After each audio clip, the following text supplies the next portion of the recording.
이재명 대표는 과거 미르 K스포츠재단 설립과 관련해서 2016년 11월 10일자 페이스북에 이렇게 썼습니다. 시장이 직권을 이용해 관내업체에 수억 아니 수천만 원이라도 갈취했다면 그날로 구속되어야 마땅하다. 이재명 대표에게 묻겠습니다. 미르 K스포츠재단과 성남 FC 의혹이 무엇이 다릅니까? 그때는 맞고 지금은 틀립니까? 이재명 대표는 민주당 의원들을 병풍처럼 두르고 검찰 포토라인에 서서 민주투사 행세를 했습니다. 정작 검찰 조사실에 들어가서는 법망을 빠져나가기 위한 법꾸라지로 행동했습니다. 보도에 따르면 이재명 대표는 미리 준비한 진술서를 제출하고 검사의 신문에 진술서로 가름 또는 의견을 묻지 마라로 일관했다고 합니다. 검찰이 네이버 관계자가 정진상 당시 성남시 정책 비서관을 접촉하고 정리한 문건을 제시하자 이재명 대표는 처음 본다, 몰랐다, 모르쇠로 일관했습니다. 이재명 대표는 측근이라면 정진상 정도는 돼야지라고 입버릇처럼 말했습니다. 검찰 추궁으로 궁지에 몰리자 최측근마저 도마뱀 꼬리 자르듯 손절해 버렸습니다. 검찰 조사에 사실상 묵비권을 행사하고 나와서는 결국 법정에서 진실이 드러날 것이다라고 호언장담했습니다. 이재명 대표는 성남시장 시절 성남FC 운영 자금을 마련하기 위해 성남시에 민원이 있는 관내 기업을 찾아 6개 기업으로부터 후원금 약 182억을 받고 특혜를 줬습니다. 두산건설이 50억 원 후원금을 내자 병원 부지가 상업용지로 변경되고 용적률이 250%에서 670%로 2.7배로 뛰었습니다. 딱 떨어지는 제3자 뇌물죄입니다. 법꾸라지 한 마리가 대한민국 정치 전체를 흐리고 있습니다. 민주당까지 함께 흙탕물을 일으켜서 국민의 눈을 가리지 말기 바랍니다. 간첩단 자주통일 민중전위의 활동이 제주뿐만 아니라 창원, 전주, 진주 등에서도 포착됐습니다. 북한의 지령을 받는 반국가 단체가 전국적으로 결성되어 있지 않을까 소름이 돋을 지경입니다. 최선을 바라면 최악을 준비해야 한다는 격언이 있습니다. 이 말이 가장 잘 적용되는 분야가 바로 국가안보입니다. 문재인 정부의 안보는 나라가 최악의 상황으로 가도록 만들려고 모든 계획을 세운 것이 아닌가 하는 의문이 들 정도입니다. 문재인 정권은 요즘 세상에 간첩이 어디 있나 라는 자세로 국정을 운영했습니다. 문 대통령의 유엔 종전선언 이벤트를 위해서 북한군의 피격된 해수부 공무원을 월북으로 조작하려고 했던 정권이었습니다. 안보에 구멍이 뚫린 사이 진보 정당의 간부는 앙코르와트에서 북한 대남 공작원 앞에서 조국 통일 위협을 위한 충성 맹세를 했습니다. 국회 내부에도 간첩은 침투했었습니다. 국회의원 전 보좌관 한 명이 서울 시내에서 북한의 난수표를 이용하여 보고를 한 사실이 드러났습니다. 북한은 간첩단에게 문재인 정권 때는 한미 군사훈련 중단을 지시했습니다. 윤석열 정부 들어서는 진보 촛불 세력과 연대하여 반정부 투쟁에 나서라는 지령을 내렸습니다. 간첩단은 북한의 공작 지도부에 지령을 실행했다고 보고까지 했다고 합니다. 한마디로 나라 안보가 거의 무너질 뻔한 아찔한 순간이 아닐 수 없습니다. 문재인 정권은 적폐청산하겠다며 국정원의 대공수사 기능을 폐지했습니다. 내년 1월이면 국정원의 대공수사권은 완전히 경찰로 이관되도록 해놓았습니다. 내년 1월부터 국정원의 대공수사권이 경찰로 이관되는 이 방침은 철회되어야 합니다. 간첩은 국정원이 잡는 게 맞습니다. 국정원의 대공 업무 기능과 노하우를 이유 없이 사장시킬 수가 없는 것입니다. 뻔히 보이는 대공 무장 해제 있을 수 없다고 생각합니다. 간첩단을 일망타진하기 위해서는 국정원의 베테랑 대공수사 요원들이 역량이 절대적으로 필요합니다. 오랜 노하우와 전문성을 가진 대공 조직이 살아있어야 북한의 간첩 활동과 체제 전복 기도를 막아낼 수 있습니다. 간첩은 언제나 음지에서 암약합니다. 음지에서 일하고 양지를 지향하는 국정원의 대공수사 기능을 원상 회복시키고 구멍 뚫린 곳은 없는지 면밀히 점검해야 합니다.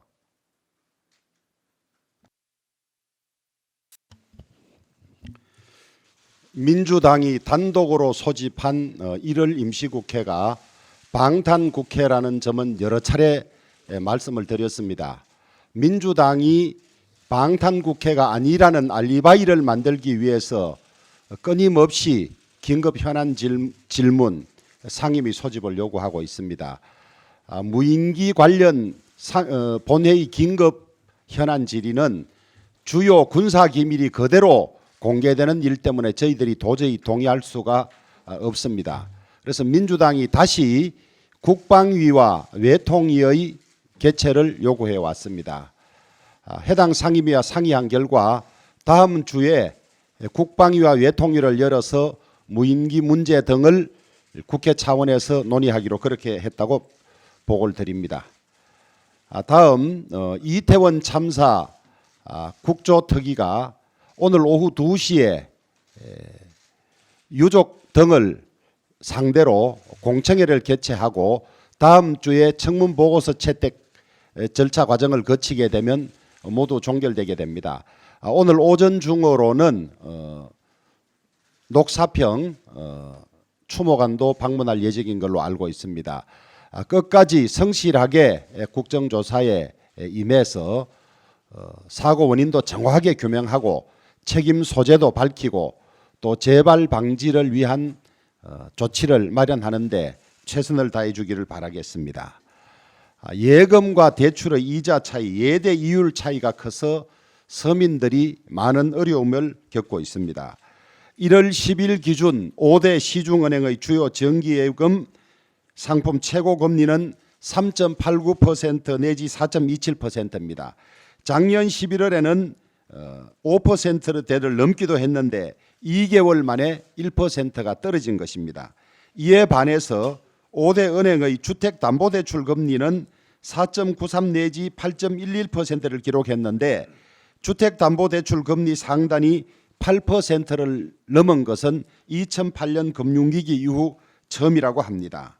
이렇게 예대 이율 차이가 커서 시중은행 8개사의 지난해 이자 이익은 무려 53조 3,220억에 이를 것으로 추정이 되고 이는 그 전에 2021년보다 무려 8조 이상 정액된 금액입니다. 금융당국은 이러한 과정에 위법 부당한 일은 없는지 철저히 감독해 주기를 바라고 시중은행들은 가뜩이나 어려운 경제 현실 하에서 서민들이 예대 이율 차이로 고통을 겪는 일이 없도록 합리적인 예대 이율을 설정해 주실 것을 부탁드립니다. 민주당은 이재명 대표와 헤어질 결심이 필요한 때입니다. 이재명 민주당 대표는 유체이탈 검찰 조사로 국민을 기만하지 말고 검찰 조사에 성실히 임하시기 바랍니다. 이재명 대표는 검찰 조사 전 포토라인에서 당당하게 조사받겠다며 10분이나 되는 입장문을 발표했습니다. 그러나 막상 조사가 시작되자 A4 용지 10장 분량의 서면 진술서를 제출하고는 수사 내내 사실상 진술을 거부하였다고 합니다. 검찰 조사에서 소명한 것보다 검찰 출석하기 전 카메라 앞에서 한 말이 훨씬 많았습니다.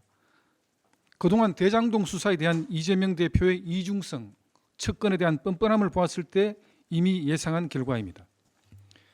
지금까지 이 대표 최측근들이 대장동 비리 등과 관련해 뇌물, 불법 경선 자금을 받은 혐의로 구속됐습니다. 이 대표의 검찰 수사는 당연한 수순입니다. 죄가 없다면 그런 정치적 수사를 늘어놓을 필요가 없습니다. 이 대표 스스로 말했듯이 당당하게 조사에 임해 무고함을 입증하면 그만입니다. 검찰의 현직 야당 대표 소환은 헌정사상 초유의 일입니다. 하지만 이렇게 많은 불법 혐의를 받는 사람이 국회 과반 의석을 가진 야당의 대표가 된 것도 처음입니다. 지금이라도 민주당은 이재명 대표의 방탄조끼 역할을 멈추시기 바랍니다. 잠시 감출 수는 있어도 진실을 영원히 숨길 수는 없다고 본인 생일에 고향에서 발언했습니다. 이제 이재명 대표 본인 말에 책임질 시간이자 민주당은 이 대표와 헤어질 결심이 필요한 시간입니다. 아니나 다를까 예고된 대로 은행권이 국민들의 고통을 담보로 사상 최대의 성과급 잔치를 벌이고 있습니다. 글로벌 인플레이션에 한국은행이 기준금리를 인상하자 은행권은 기다렸다는 듯 일제히 대출금리를 마구 올렸습니다. 금융당국이 금리 인상 자제를 권고하자 대출금리는 놔두고 예금금리만 내렸습니다. 주택담보대출금리는 8%를 넘었고 예금금리는 3%대로 내려앉았습니다. 그 결과 작년 3분기까지 역대 최대인 40조 6천억 원의 이자 수익을 올렸습니다. 신한은행은 최근 기본급의 361%, 농협은행은 기본급의 400%를 경영 성과급으로 책정했습니다. KB국민은행의 성과급이 기본급의 280%에 340만 원의 특별 보너스까지 나눠준다고 합니다. 가계와 기업, 자영업자들은 급증한 대출 이자에 비명을 지르고 있습니다. 주택담보대출을 받은 국민들은 부동산 시장 하강에도 이미 연소득의 60% 이상을 원리금을 갖고 있습니다. 이 와중에 국민은행은 직원들이 밥을 먹어야 하니 점심시간 1시간 동안 문을 닫겠다고 합니다. 이미 은행들은 코로나 방역을 핑계로 영업시간을 1시간 단축 운영하고 있습니다. 횡재세 논의가 고개를 들고 있지만 그것으로 부족합니다. 자유시장 경제의 첨단인 미국에도 폭리처벌법이 있습니다. 국회는 이미 3년 전 코로나 사태가 심각해진 당시 마스크 등 국민안전 물품으로 폭리를 취하면 처벌을 강화하는 물가안정법 개정안을 통과시킨 사례도 있습니다. 법률의 규제에 앞서서 은행권의 자성과 금융당국의 진중한 고민과 해법이 필요한 때입니다. 비대위원입니다. 이재명 대표가 또다시 자신의 최측근에게 책임을 돌리고 있습니다. 이 대표는 이틀 전 검찰 조사 과정에서 오후 6시에는 무조건 나가겠다며 사실상 진술을 거부하는 태도로 일관하다가 성남시 요구 사항 문건이 나오자 태도가 급변한 것으로 알려졌습니다. 검찰 수사팀이 해당 문건을 이재명 대표에게 제시하자 이 대표는 정진상이 그랬다는 거냐며 몰랐다는 식의 답을 되풀이한 것으로 알려졌습니다. 당시 성남시장이 누구였습니까? 옳은소리 한 일을 왼손이 몰랐다는 말이나 다름없습니다. 이 대표는 조사 전 43명의 민주당 의원들의 방탄에 둘러싸여 성남FC 수사가 없는 죄를 조작한 사법 쿠데타라고 주장했으나 이는 전과 사범의 변명에 지나지 않습니다. 그동안 몇 차례 불효되었던 두산건설 부지 용도 변경이 왜 갑자기 이재명 성남시장 취임 후에 이루어졌는지에 대해 이 대표는 일체 언급하지 않고 있습니다. 이것이 바로 부정한 청탁이고 이를 대가로 제3자인 성남FC가 돈을 받은 것, 이것이 바로 제3자 뇌물수수인 것입니다. 변호사비 대납 의혹의 김성태 쌍방울 전 회장이 해외 도주 8개월 만에 검거됐습니다. 이재명 대표를 둘러싼 변호사비 대납 의혹의 실체도 조속히 밝혀져야 할 것입니다. 또한 김만배 씨가 언론인에게 금품을 제공한 것으로 드러나고 있습니다. 결국은 대장동 사건이 언론에 언급되는 것을 막고자 한 것입니다. 성남FC, 대장동, 변호사비 대납 의혹 등 이 대표를 둘러싼 사건의 실상이 낱낱이 밝혀질 것을 기대합니다. 이 대표 말대로 확실한 것은 기소이고 이는 사법 쿠데타가 아닌 정의를 바로 세우는 것입니다. 이상입니다.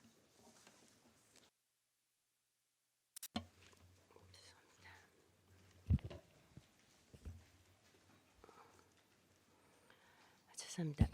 전과사범인 이재명 더불어민주당 대표.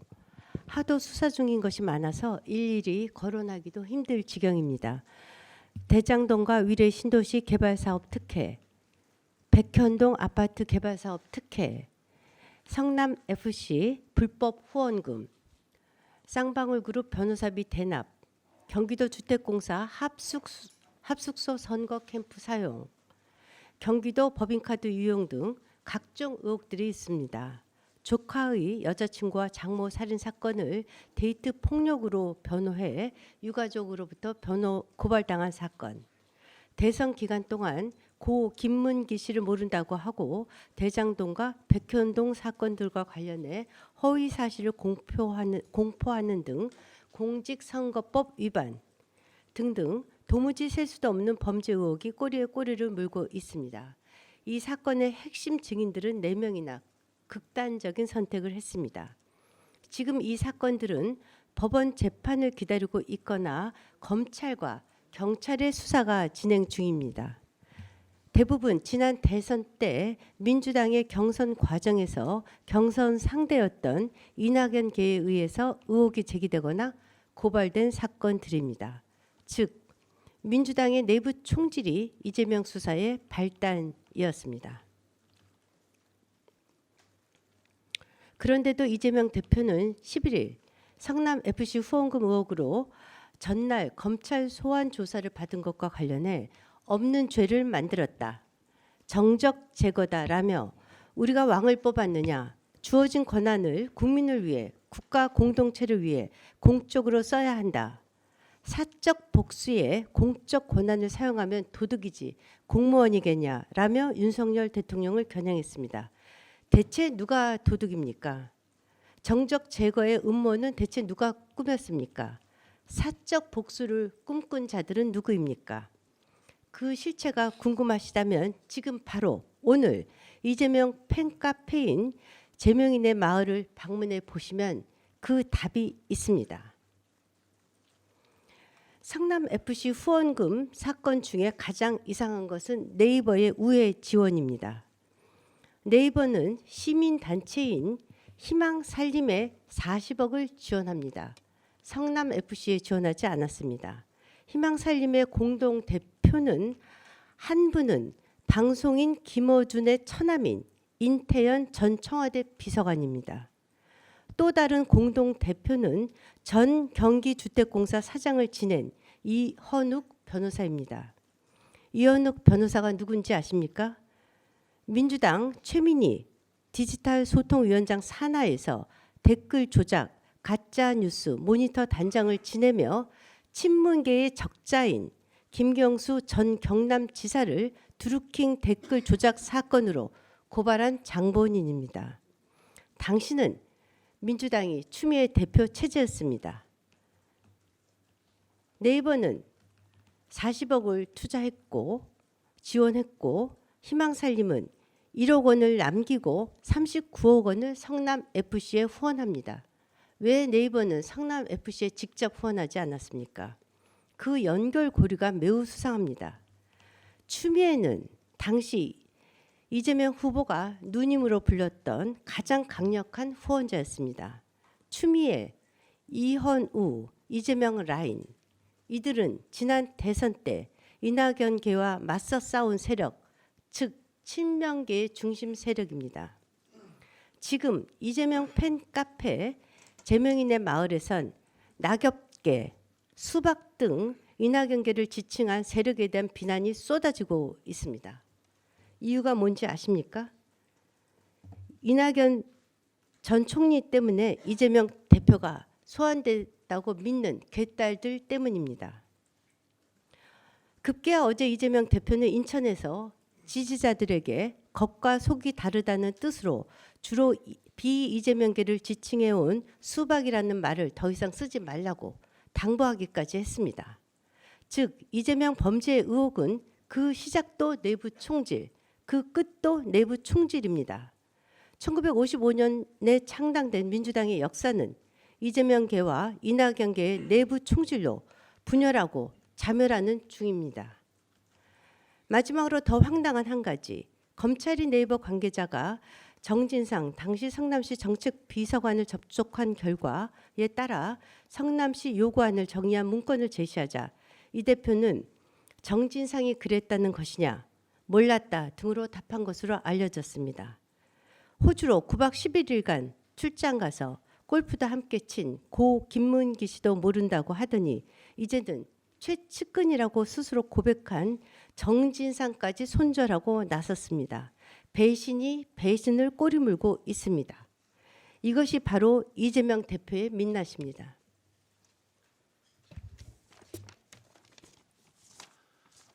안녕하십니까. 비대위원 김종혁입니다. 성남FC 후원금을 받고 기업들의 특혜를 준 의혹으로 검찰 소환 조사를 받은 민주당 이재명 대표가 선동 투어를 시작했습니다. 예상했던 코스를 그대로 가고 있습니다. 이 대표는 어제 인천 모래내 시장을 찾아가 이제 더 이상 참을 수 없다. 인내 임계점을 넘었으니 싸워야 하지 않겠느냐며 상인들을 부추겼습니다. 급기야 이재명을 지키고 싶으냐고 물은 뒤 여러분을 지켜달라. 여러분을 지키는 것이 이재명을 지키는 것이기도 하다는 이해하기 어려운 말을 하면서 횡설수설했습니다. 아니 싸우려면 검찰 조사를 받으면서 아니면 법정에서 증거와 논리를 가지고 싸울 일이지 왜 길거리에 나와서 국민들에게 싸우라는 겁니까?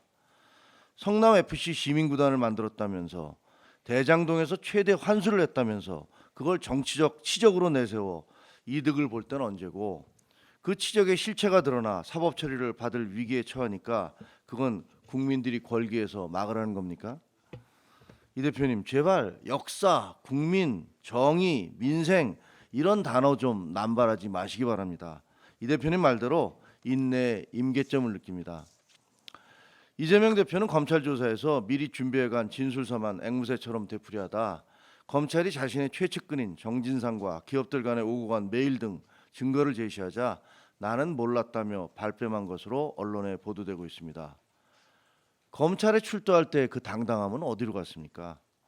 직접 조사까지 받으셨으니 검찰이 증거나 증언을 조작한 의혹이 있다면 그걸 분명히 적시해 비판할 수 있는 거 아닙니까?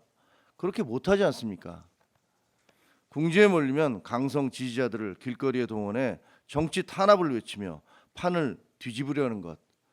그건 전 세계 수많은 독재자와 선동 정치인들이 수없이 써먹었던 비열한 수법입니다. 제발 국민들 좀 끌어들이지 마시고 당과 국회를 방탄으로 이용하지 마시고 검찰과 법원에서 홀로 싸우시기 바랍니다. 이상입니다. 네, 김병민 비상대책위원입니다.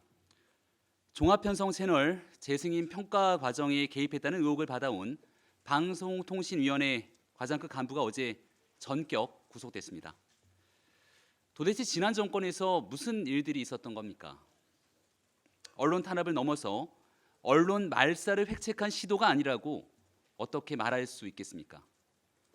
현 민주당의 이재명 대표는 지난 2017년 TV조선을 반드시 폐간시키고 말겠다며 괴이한 언론 인식을 여과 없이 드러냈는데 이런 이 대표의 인식과 지난 정권의 생각이 궤를 같이 했던 것입니까? 어제 구속된 간부는 TV조선의 최종 평가 점수가 재승인 기준을 넘기자 심사위원에게 평가 점수를 알려주고 점수표 수정을 요구한 혐의를 받고 있습니다. 하나를 보면 열을 안다고 지난 정권 당시 월성원전 경제성 평가를 조작해 국민께 커다란 손실을 입힌 한수원의 사례와 도대체 무엇이 다릅니까? 정권의 탈원전을 완수하기 위해 경제성 평가를 조작하고 비판적인 언론의 재갈 물리듯 종편의 재승인 평가 점수를 조작하고 정권 입맛에 맞는 결과를 도출하기 위해 정부 통계까지 조작해 왔으니 이쯤 되면 조작이 일상화된 정권 아니었냐는 비판을 들어도 할 말이 없는 것 아니겠습니까? 그런데 이 같은 조작 범죄에 대한 무한 책임을 지고 국민께 고개를 숙여야 할 한상혁 방송통신위원장은 방통위 압박을 중단하려며 외려 적반하장의 모습을 보입니다. 지난 과오의 부끄러움을 알고 국민께 용서를 구할 수 있는 시간 그리 많이 남아있지 않습니다. 대한민국 언론의 자유를 파괴하고 언론 말살에 앞장선 종편, 재승인, 평가의 조작 범죄에 대한 사법적 단죄는 반드시 이루어질 겁니다. 한상현 위원장은 대국민 사과와 함께 책임 있는 행동에 나설 것을 촉구합니다.